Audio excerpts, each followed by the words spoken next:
Okay, Job 22.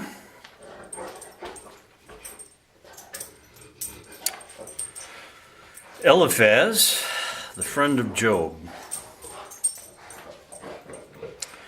continues the squeezing of the turnip over Job's head.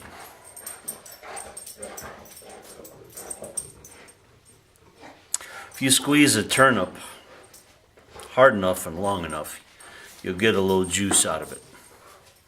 But quite frankly, it's not very good, not too tasty, and not very much of it. Turnip is kind of a poor substitute for a potato. Though as a kid I grew lots of them, not really understanding what I was growing. Didn't really taste like anything, actually, a turnip. But they do grow a lot. I mean, if you grow a mound of turnips, you know, I had probably a 70-foot mound of turnips. So you can imagine, I had wheelbarrows full of turnips, and to my shock, they weren't very good. I didn't really know. I was kind of a dumb kid, kind of a dumb bear still. But I do my best. Okay, as we have a circus dog Canute behind us doing little happy puppet shows. I hope you don't mind, because we're going to get him whether we like it or not. So here we go, Job 22. Then Eliphaz the Temanite answered and said, "Can a man be profitable unto God, as he that is wise may be profitable unto himself? Is it any pleasure to the Almighty that thou art righteous?" Now he's speaking to Job, but quite frankly is speaking to all of us that have been through hard times as a Christian. "Or is it ill gain to him that thou makest thy ways perfect? Will he reprove thee for fear of thee? Will he enter with thee into judgment? Is not thy wickedness great, and thine iniquities infinite? For thou hast taken a pledge from thy brother for naught, and stripped the naked of their clothing. Thou hast not given water to the weary to drink, and thou hast withholden bread from the hungry. But as for the mighty man, he had the earth, and the honorable man dwelt in it.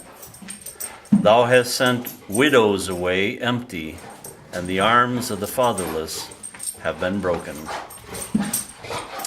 Don't really know where this Eliphaz got his information. Job was the far opposite from that. And what does that make it?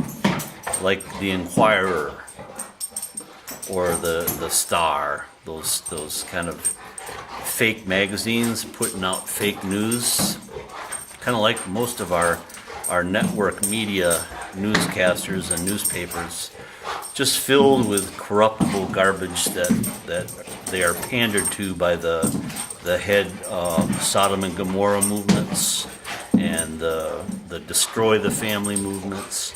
They pump their money into these organizations to allow their filth to perforate societies. But they're still lies. No matter how much money you have, a lie is a lie. A falsehood is a falsehood. It's either the truth or it's not. And so Eliphaz has a lot of lies, false news. Verse 9. "Thou hast sent widows away empty, and the arms of the fatherless have been broken. Therefore snares are round about thee, and sudden fear troubleth thee. Or darkness that thou canst not see, and abundance of waters cover thee. Is not God in the height of heaven? And behold the height of the stars, how high they are." The stars. If you go out and look up at the stars at night, you see there's, in the naked eye, you know, that you go out and see, you see thousands, you know, probably. I do. I see thousands of stars. But the reality is there's billions upon billions upon billions of stars and billions of galaxies that are filled with billions and billions of stars. How awesome and great is Yahweh, the God of Israel, our Creator, the only God? He's very awesome. And the fact that he wants to reach out his finger, I think I have that little kind of embroidered thing there of God reaching out to man to touch him. And he wants to touch us. And he does that through Jesus Christ, the Son of God. It's a beautiful thing. As awesome and magnificent and endless in power Yahweh is, he still reaches out to want to touch his creations. That's me, that's you. Verse 13. And thou sayest, how doth God know? Can he judge through the dark cloud? Thick clouds are a covering to him that he seeth not, and he walketh in the circuit of heaven. Hast thou marked the old way which wicked men have trodden, which were cut down out of time, whose foundation was overflown with a flood, which said unto God, depart from us, and what can the Almighty do for them? Yet he filled their houses with good things, but the counsel of the wicked is far from me. The righteous see it and are glad, and the innocent laugh them to scorn. Whereas our substance is not cut down, but the remnant of them the fire consumeth. Now, interesting thing about slanderers, they frequently have a little truth, and then they multiply falsehood around it, and that kind of makes people believe it, because, well, he said this, or she said this, and so it must be true. But that's not really the way cults work, for sure, and that's not the way false Islamababs work. They have a little teeny-weeny little truth, and they blow it up into massive falsehood, lies, because they worship Satan. Dreamers, people that bear false witness, as ELIPHAZ is doing, they take a little truth in their own mind. Sometimes it's a made-up truth, so it's already a lie, but they call it a truth, and then they build upon it. But when they make a statement about the wicked men, could be rich man or a poor man, but wicked, a man that knows the right thing to do but prefers to do wickedness, prefers to sin, even though he or she knows the truth. And they do it with glee. God blesses them, and yet they say to God, God, we have no use for thee, the modern-day atheist or agnostic. But in the end, a simple man that has faith in the Son of God sees through them and mocks their falsehood, mocks their lies, because he knows the truth.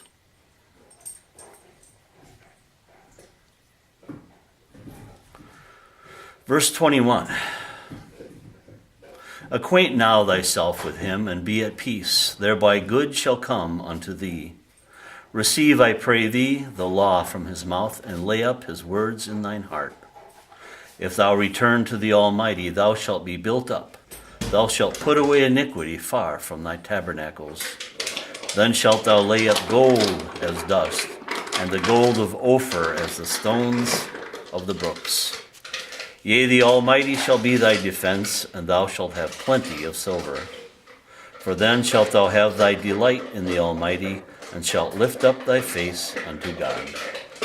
Thou shalt make thy prayer unto him, and he shall hear thee, and thou shalt pay thy vows. Well, too bad, ELIPHAZ. God already hears Job's prayers. He doesn't need your counsel, or your condolences, or your approval, Mr. ELIPHAZ.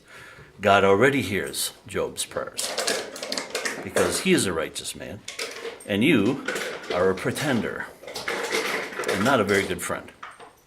That's what ELIPHAZ is. Verse 28. Thou shalt also decree a thing, and it shall be established unto thee, and the light shall shine upon thy ways. When men are cast down, then thou shalt say, there is a lifting up, and he shall save the humble person. He shall deliver the island of the innocent, and it is delivered by the pureness of thine hands. And thus were the words of Eliphaz.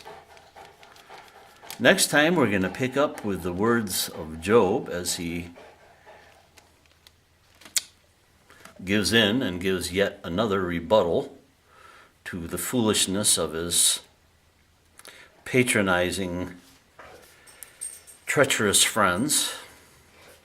But sometimes we don't know our friends till times get tough, and then we really see their true nature.